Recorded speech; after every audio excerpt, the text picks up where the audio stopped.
Pasando la mañana, entramos ya a la segunda hora de transmisión, María Mercedes. Estamos listos, Robert, amigos, con la información política, como siempre, lo más destacado.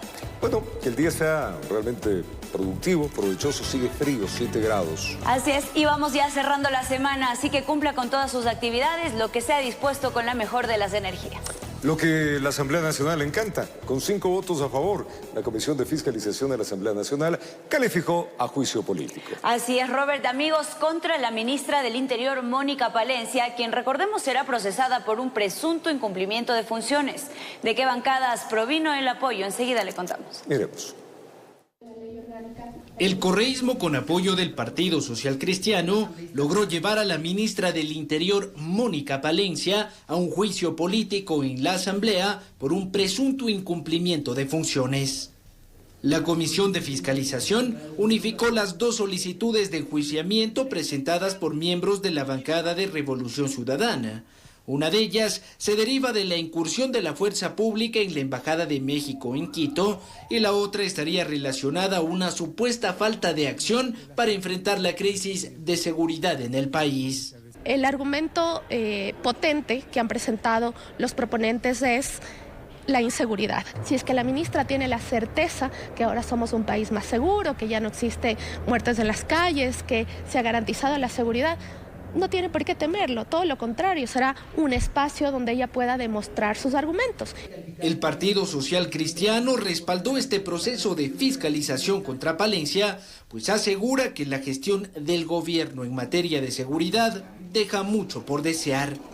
El partido se mantuvo y mantiene la decisión que en el tema de México no apoyaría. Sin embargo, al haber una unificación de otras causales con respecto al tema de incremento de inseguridad, entonces es un tema que sí le preocupa a todo el país. La ministra Palencia y la bancada oficialista coinciden en que este juicio es parte de una agenda de persecución en contra del gobierno de Daniel Noboa. Se han instaurado 2 juicios políticos en mi contra cuando ni siquiera había venido yo a rendir cuentas. Lo que buscan es incomodar al actual gobierno y peor en un proceso electoral a una ministra, para mí clave, que es la ministra del Interior, en medio de una lucha contra la delincuencia y en un conflicto interno.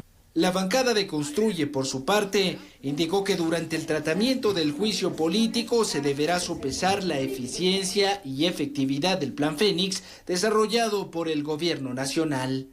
Informó Álvaro Terán. El Pleno de la Asamblea Nacional conocerá el informe de posturas en el marco del juicio político en contra de la canciller Gabriela Sommerfield con el objetivo de resolver si el proceso de fiscalización continúa o se archiva. Cómo se perfila la votación de los diversos frentes políticos en el legislativo, aquí lo revisamos. Este jueves la Asamblea Nacional conocerá y resolverá el informe de posturas del juicio político en contra de la canciller Gabriela Sommerfield, a quien se acusa de un presunto incumplimiento de funciones tras la incursión de la fuerza pública en la Embajada de México en Quito para la captura del ex vicepresidente Jorge Glass. La Comisión de Fiscalización entregó 2 informes. El de mayoría recomienda el archivo de este juicio político y el de minoría, presentado por el correísmo, solicita la continuidad del mismo. La bancada de ADN aseguró que este proceso de fiscalización carece de sustento técnico y únicamente busca la persecución política de los ministros de Daniel Noboa. No se lograron probar las causales del juicio político, más bien se metieron ciertos temas que no eran importantes y que no tenían nada que ver con el juicio político. Creo que no va a pasar y tendremos una canciller que no va a ir a juicio político en el Pleno. Esta visión es compartida por el Partido Social Cristiano, la bancada de Construye y varios asambleístas independientes, quienes anticiparon su voto a favor del archivo de este juicio político. El Partido Social Cristiano ya públicamente ha dicho que no va a votar a favor del juicio a la canciller. Es un juicio político presentado con el interés de llevar a cabo la agenda de impunidad por parte del correísmo. Esto es simplemente la venganza del odio, porque está también protegiendo a los más delincuentes grandes que ha habido en el Ecuador. El correísmo insistió en que la Asamblea estaría creando un nefasto precedente al normalizar la incursión de la fuerza pública en sedes diplomáticas. Quiero que el pueblo ecuatoriano sepa que en política lamentablemente estos casos se dan, ¿no? Que se presentan las pruebas contundentes, pero la intencionalidad de voto de las bancadas a veces son partidistas, más no en beneficio del pueblo ecuatoriano. La Asamblea Nacional requiere de 70 votos para insistir en el archivo del juicio político contra la canciller, informó Álvaro Terán. El exministro de Deportes, Raúl Carrión, fue sentenciado a 8 años de prisión por el delito de peculado al encontrarse irregularidades en contratos celebrados mientras era funcionario público del gobierno de Correa. Pese a que el exministro acumula varias sentencias, no guarda prisión al encontrarse prófugo desde hace 4 años. Miremos. Este 7 de agosto, un tribunal de la Corte Nacional de Justicia aceptó parcialmente el recurso de apelación presentado por la Fiscalía General y sentenció al exministro del Deporte, Raúl Carrión, a 8 años de prisión por el delito de peculado. El pasado 11 de julio se instaló esta audiencia de apelación a la sentencia emitida en 2021 que ratificó el estado de inocencia del exfuncionario del correísmo, ya que los jueces de ese entonces consideraron que los contratos que se habrían celebrado para la adquisición de implementos deportivos entre los años 2006 y 2007 no constituyeron la figura de peculado, pues no se evidenció abuso de fondos públicos. Los jueces que tomaron esta resolución señalaron que los elementos presentados por Fiscalía no evidenciaron el cometimiento de este delito, por lo que se le ratificó el estado de inocencia al exministro del Deporte. Sin embargo, Fiscalía apeló esta decisión y finalmente el Tribunal de la Corte Nacional lo sentenció, pese a que el exfuncionario se encuentra prófugo desde el año 2020. En contra de Carrión, se han aperturado al menos una docena de procesos por distintos delitos en contra de la administración pública. Ha recibido 5 sentencias que suman 23 años de prisión, pero ninguna estuvo en firme, por lo que contaba con medida cautelar de presentación ante la Corte Provincial del Guayas, la misma que dejó de cumplir, y hasta el día de hoy su paradero es desconocido. En la sentencia emitida este 7 de agosto, el tribunal además ordenó que se cancelen $152,000 cuando el fallo se pueda ejecutar, mientras que se confirmó el estado de inocencia de otras 4 personas. Informó Miguel Ángel Bedoya. Y este miércoles se confirmó la culminación del proceso de liquidación y extinción de la Coordinadora de Empresas Públicas EMCOEP, que pasará a la Secretaría General Administrativa de la Presidencia de la República. Esto se realiza en cumplimiento de los decretos ejecutivos 184 y 200, confirmando la extinción definitiva de EMCOEP. Durante la firma del documento notariado se detallaron los elementos suscritos. Aquí en la notaría acabamos de suscribir la escritura pública mediante la cual EMCO en liquidación entrega a la Secretaría General Administrativa de la Presidencia de la República todos los activos, pasivos y derechos litigiosos. 4 consejeros del Consejo de Participación Ciudadana y Control Social podrían ser sancionados por supuesta infracción electoral grave. ¿De qué se les acusa? De haber llegado al cargo con auspicios del correísmo, cuando la ley lo prohíbe. A 1 año 6 meses de haber sido elegidos en las urnas como miembros del Consejo de Participación Ciudadana y Control Social, se pone en tela de duda la transparencia con la que llegaron a ese cargo público los consejeros titulares Augusto Verduga y Yadira Saltos, como los suplentes Eduardo Francolor y Biel Capárraga, autodenominados como la Liga Azul. Que ningún partido político y ningún movimiento político podía hacer proselitismo, sea a favor o en contra de cualquier candidatura al Consejo de Participación Ciudadana y Control Social, por cuanto se suponía que quienes éramos candidatos y candidatas teníamos que partir de procesos netamente ciudadanos sin ninguna vinculación política. Como ustedes sabrán, y es de conocimiento público, tanto Rafael Correa como la Revolución Ciudadana, de manera abierta y descarada, hicieron una promoción contra los 7 de la Liga Azul. Pamela Troya y Santiago Begdat, quienes también postularon a esa dignidad, presentaron una denuncia por supuesta infracción electoral grave. Precisamente haber utilizado colores de la Revolución Ciudadana, frases de la Revolución Ciudadana que están sentenciadas como el antes estábamos mejor. Segundo, ha utilizado, a más de los colores de las camisas, espacios en los que ha compartido con el líder innato de la Revolución Ciudadana, el expresidente Rafael Correa. Otra acusación llegó desde Mónica Jaramillo. Quienes somos parte del Observatorio de Control Ciudadano nos motiva siempre estas acciones para fortalecer la democracia y el respeto al Estado de Derecho. En el Tribunal Contencioso Electoral TC se instaló la audiencia oral pública de pruebas y alegatos, donde demandantes y demandados expusieron pruebas documentales y audiovisuales. Saltos niega existir delito alguno. ¿Una denuncia sin fundamento? Totalmente. Es una denuncia que no tiene argumento legal. Aquí no ha existido ninguna infracción electoral. De su lado, ¿nunca asomó en la publicidad con el expresidente Rafael Correa? Bueno, el reglamento establece claramente que eso no es una infracción electoral, por lo tanto es lo que se va a argumentar el día de hoy.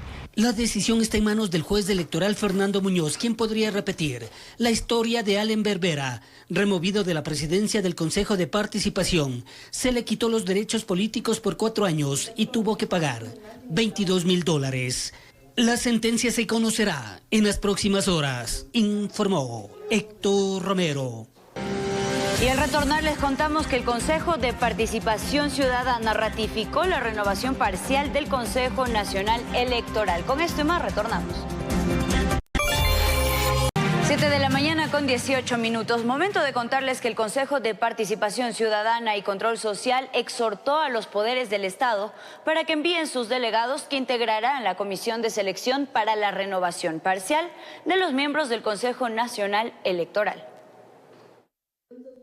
Contra viento y marea en el Consejo de Participación Ciudadana y Control Social se pretende llevar adelante la renovación del Consejo Nacional Electoral CNE, que se ha venido postergando por mucho tiempo. Se hizo una mesa de trabajo técnica, ustedes fueron partícipes de ello y en consenso con la mayoría de los consejeros se determinó en poder avanzar de forma rápida con la renovación parcial del concurso de la primera designación del Consejo Nacional Electoral. Es decir, en primera instancia 2 consejeros de los 5 del CNE serán reemplazados. Primero el parcial, de ahí el total, de forma paralela, eso es lo que queremos, para poder hacer una renovación total de cada uno de los consejeros que fenecen, si no me equivoco, el 30 de noviembre del presente año. El consejero Juan Esteban Guarderas le apostaba a unificar los 2 procesos, pero no tuvo apoyo en el Pleno. Diana Tamaindi y compañía entraron en funciones en noviembre de 2018. La Constitución manda que 2 de los 5 sean renovados a los 3 años, es decir, noviembre de 2021. Estamos a agosto de 2024 y eso no termina. ¿Cómo avanza? Pésimo. Avanza pésimo y es una vergüenza que esta institución no haya renovado esos 2 puestos de los 5 que faltan. Este miércoles se aprobó un memorándum para la conformación de la comisión de selección. Nosotros hemos solicitado a cada una de las funciones del Estado que envíen lo más pronto y célere sus delegados. Ya estamos haciendo con el Ejecutivo, hizo la función de transparencia y control social, también ya hoy lo hicimos con el Legislativo, de forma unánime, esperemos que sea lo más pronto.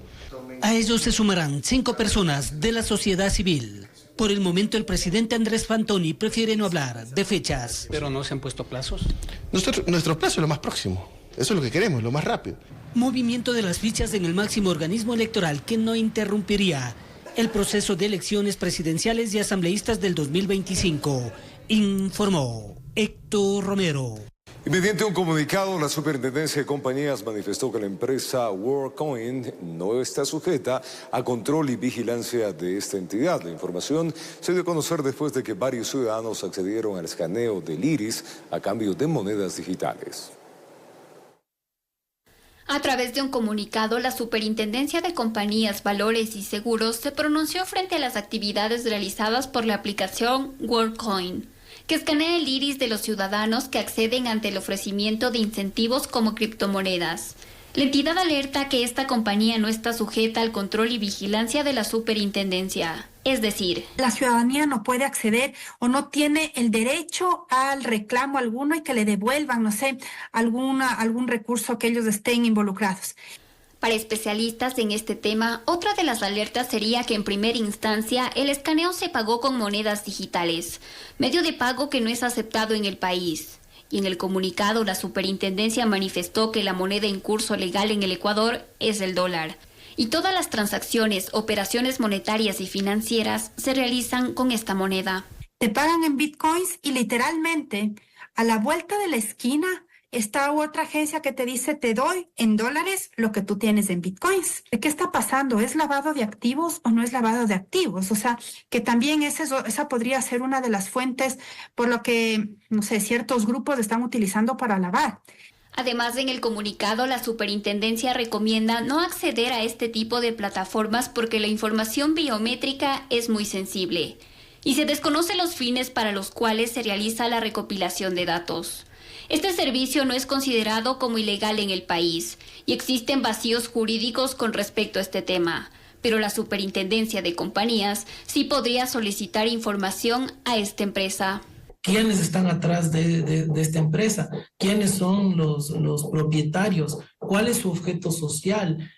¿Cuáles son las actividades registradas? ¿Dónde está funcionando la empresa? Sí la podría exigir totalmente y legalmente la Superintendencia de Compañías. El avance de la inteligencia artificial incrementa a pasos acelerados, por lo que especialistas sugieren a la ciudadanía a que eviten poner en riesgo su información biométrica, porque podría ser utilizada para actividades ilícitas que no compensarían el incentivo recibido. Informó Solange Mateu. Cambiamos de tema. El sector del transporte busca una mayor seguridad para sus conductores. Ellos aseguran que la violencia va más allá de los asaltos o los secuestros en las vías. A continuación les contamos más. El sector del transporte de carga pesada viene pidiendo desde hace semanas mayor seguridad en las carreteras del país. Las mercancías transportadas son esenciales para la industria y el comercio, pero los conductores enfrentan el peligro constante de ser extorsionados, asaltados e incluso asesinados. Carlos Andrade, presidente de la Cámara Ecuatoriana de Transporte Pesado, destaca la necesidad de seguridad jurídica y políticas de Estado que regulen de manera técnica el transporte. El llamado es a que lo hagan de forma integral, porque no se trata solamente de una área. Aquí hay que fusionar a la judicatura para que los delincuentes no sean soltados al otro día de ser detenidos. El tema de las comunicaciones, ¿cómo puede dar auxilio si no hay comunicación? Para cuando la policía, el ejército van a atender una emergencia, han pasado 2 o 3 horas y ya los delincuentes se han ido. Hay negocios paralelos que se están formando, ya no solo el robo y el asalto de las mercaderías, ahora se pierden los camiones, los deshuesan, hay un mercado negro para vender partes y piezas, y alguien lo permite, alguien no está controlando estas cosas. El dirigente resalta la importancia de combatir la inseguridad desde múltiples frentes, incluyendo el lavado de activos, pues habría un incremento inusual en el número de vehículos en relación con la demanda de carga, sugiriendo una posible actividad ilícita que debería ser controlada por la Unidad de Análisis Financiero y Económico UAFE. Además, según la Cámara, existen alrededor de 1.300 empresas de transporte que no declaran ingresos, lo que agrava aún más la situación y demanda una respuesta urgente por parte de las autoridades. O sea, aquí hay un sinnúmero de cosas que deben revisarse. Los mismos GATS deben tener cultura en seguridad, porque las vías son necesarias para dar una buena movilidad, pero también hay que dotar de seguridad a las vías. Los problemas que tenemos que se generan por la inseguridad. No quieren asegurar los vehículos, las aseguradoras están renuentes. Informó José Mendieta. 51 vehículos, decía que el gobierno entregó 51 vehículos blindados de uso militar a las Fuerzas Armadas, esto para la lucha contra el crimen organizado. El presidente Noboa llegó a Puerto Viejo para el acto oficial de la primera entrega de 3 vehículos tácticos, multipropósitos y blindados. El presidente de la República, Daniel Noboa, entregó en Manabí 51 vehículos tácticos multipropósito para el trabajo de las Fuerzas Armadas en el control interno del país y la lucha contra el crimen organizado. Hay políticos del viejo país que quieren desmerecer los logros que hemos alcanzado.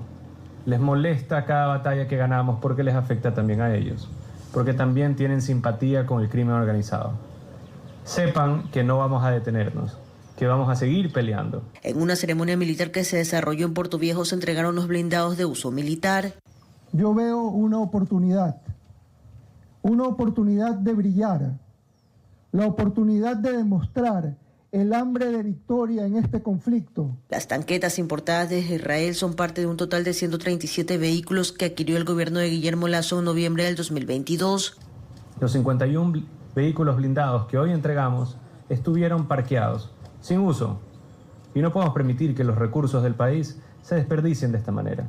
Se espera que los 86 blindados restantes se entreguen en 2 partes en los próximos meses. Entrega a las Fuerzas Armadas 45 vehículos David y 6 vehículos de Embombé.